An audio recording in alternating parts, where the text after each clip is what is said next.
என்ன அமைச்சரே ஆடுத்திருந்த சிலுக்கு காலில் சுழுக்குன்னானா அந்த மாதிரி இருக்கு நீங்க பேசுறது. என்னால எதுவுமே செய்ய முடியலையா? சட்டு புட்டு எதுவுமே இல்லைன்னதும் போன் மேல வச்சு ஏடிஎம் கார்டில் வச்சு மாதிரி கிரஷ் பண்ணி உடம்பு சரியாத குழந்தை கொடுத்தீங்கல்ல. உங்க பிரசன்ஸ் ஆஃப் மைண்ட் பத்தி எங்களுக்கு தெரியாதா? நீங்க அதெல்லாம் செஞ்சிருக்கணுமா இல்லையா? எனக்கு சில கேள்விலாம் இருக்கு, அது மட்டும் நான் கேட்டுறேன். திட்டங்களை துரிதப்படுத்துறதுல எவ்வளவு மும்முரமா நீங்க இருந்தீங்க? மகளிர் உரிமை தொகை, புதுமை பெண் திட்டம் போன்ற நலத்திட்டங்களை, இல்லைன்னா உள்கட்டமைப்பு பணிகள், சாலை பணிகள், இதெல்லாம் எவ்வளவு சரியா போயிட்டு இருக்குன்றத பத்தி ஏதாவது ஆய்வு செஞ்சீங்களா? இல்லைன்னா மாவட்ட ஆட்சியர் தலைவர், மாநகராட்சி ஆணையர் மற்றும் காவல்துறை அதிகாரி கூட குறிப்பிட்ட கால இடைவெளியில ஆய்வு கூட்டங்களை நடத்தி பணிகளை முன்னேற்றுவதற்கான ஏதாவது ஒரு நடவடிக்கை எடுத்தீங்களா? அமைச்சர் அவர்களோட கடைசி ஆய்வு தேதி ஜூலை 3 ஜூலை 5 வரைக்கும் அப்படின்னு நினைக்கிறேன். அதுவும் செங்கல்பட்டு கலெக்டர் ஆபீஸ்ல. நீங்க நான் வேணா உங்க இன்ஸ்டாகிராம்ல பாருங்க, அதை ரீல் போட்டு வச்சிருக்கீங்களே. இயற்கை சீற்றம் அல்லது நோய் தொற்று போன்ற பேரிடர் காலங்கள்ல கூடுதல் முன்னெச்சரிக்கை நடவடிக்கைகளை மேற்கொள்வது பற்றி மீட்பு பணிகள் கூட ஒருங்கிணைந்து பண்ணீங்களா? நிர்வாக ஒருங்கிணைப்பு, மாவட்ட கண்காணிப்பு அலுவலர், மானிட்டரிங் ஆபீசர் மற்றும் துறை சார்ந்த அதிகாரிகளோடு சேர்ந்து செயல்பட்டு அரசு திட்டங்களுக்கான நிதி ஒதுக்கீடு மற்றும் பயன்பாட்டை சரி பார்த்தீங்களா?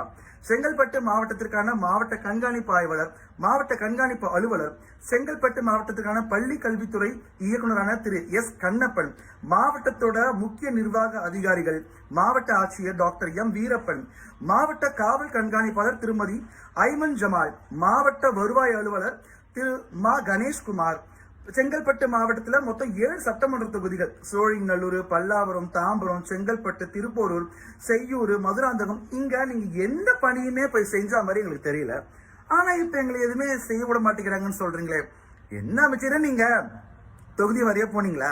ஆமா, உங்களை செங்கல்பட்டு சோழநெல்லூர் தொகுதிக்குள்ள உங்களை விடவே மாட்டேங்கிறாங்களாமே, ஏதோ பிரச்சனை கேள்விப்பட்டோம். அது என்ன, நீ என்ன தொகுதியில போனீங்க அப்படின்றத நான் அடுத்த ரீல்ல சொல்றேன். Sarath, you touch the wrong nerve Sarath. நாங்க இனிமேல் நேரடியா கேள்வி கேட்போம், பதில் சொல்ல முடியாம திணறணும். என்ன வரப்போற உள்ளாட்சி தேர்தலுக்கான ஸ்கெட்ச் போடுறீங்களா? செங்கல்பட்டு மாவட்ட எம்எல்ஏ சரத்தை சுற்றி மீண்டும் சர்ச்சை வெடித்திருக்கிறது. சில நாட்களுக்கு முன்பு ஐபிஎல் போட்டியின் போது குழந்தைக்கு மாத்திரையை ஏடிஎம் கார்டை பயன்படுத்தி நசுக்கி கொடுத்த வீடியோ சமூக வலைதளங்களில் வைரலானது. அந்த வீடியோ குறித்து பலரும் பல்வேறு விமர்சனங்களையும் கருத்துக்களையும் பதிவிட்டன. இந்நிலையில் அந்த விவாதம் ஓரளவு குறைந்திருந்த நேரத்தில் மக்களுக்கு எதுவும் செய்ய விடமாட்டீர்கள் என்று எம்எல்ஏ சரத் பேசியதாக கூறப்படும் கருத்துக்கு பதிலளிக்கும் வகையில் ஆர்ஜே சரண் ஒரு புதிய வீடியோ ஒன்றை வெளியிட்டுள்ளார். அந்த வீடியோவில் செங்கல்பட்டு மாவட்ட மக்களுக்கு நீங்கள் என்ன செய்தீர்கள்? மக்களின் குறைகளை நேரில் சென்று கேட்டதுண்டா? மக்கள் சந்திக்கும் போது அவர்களின் தேவையை அறிந்தீர்களா என்று தொடர்ச்சியாக கேள்விகளை எழுப்புகிறார். மேலும் ஒரு குழந்தைக்கு மாத்திரையை நசுக்கி கொடுக்கிற அளவுக்கு பிரசன்ஸ் ஆஃப் மைண்ட் இருக்கிறது, ஆனால் மக்களின் பிரச்சனைகளை தீர்க்க அதே அக்கறை ஏன் இல்லை என்று விமர்சிக்கிறார். அதோடு இதற்கு மேலும் நாங்கள் கேள்வி கேட்போம் என்று எம்எல்ஏ சரத்துக்கு நேரடியாக சவால் விடுக்கும் வகையில் அவர் பேசியிருக்காரு. இப்ப இந்த வீடியோ தான் சோசியல் மீடியால பேசும் பொருளா மாறிட்டு வருது. இந்த விவகாரம் குறித்து உங்கள் கருத்து என்ன அப்படின்னு சொல்லி கமெண்ட்ல சொல்லுங்க.